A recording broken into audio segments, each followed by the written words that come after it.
Hello అందరికీ, mutton కర్రీయా ఇంత రుచిగా మరింత సింపుల్గానా ఎలా ప్రిపేర్ చేయాలో చూద్దామా.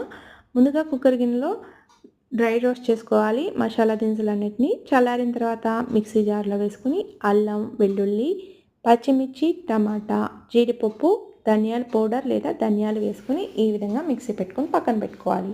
అదే కుక్కర్ గిన్నెలో ఆయిల్ వేసుకుని జీలకర్ర, కరివేపాకు, ఎండుమిర్చి వేసుకుని ఫ్రై అయిన తర్వాత ఉల్లిపాయల్లోని పసుపు వేసుకుని మగ్గించుకోవాలి. దీంట్లోనే కొత్తిమీర కూడా యాడ్ చేసుకోండి.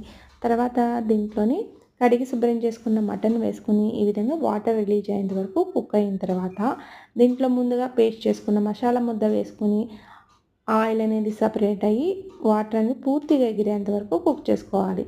దీంట్లో కావాల్సిన స్పైసెస్ అన్నీ వేసుకోవాలి. కారము, ఉప్పు, అలానే కసూరి మేతి వేసుకుని ఇదంతా బాగా కుక్ అయ్యేంత వరకు ఆయిల్ అనేది సపరేట్ అయ్యేంత వరకు కుక్ చేసుకోవాలి.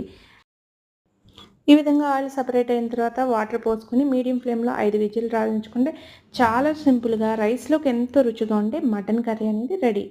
మీకు నచ్చినట్లయితే లైక్ చేయండి, కొత్త వాళ్ళైతే సబ్స్క్రైబ్ చేయండి, ఎలా ఉందో కూడా కామెంట్ రాయండి.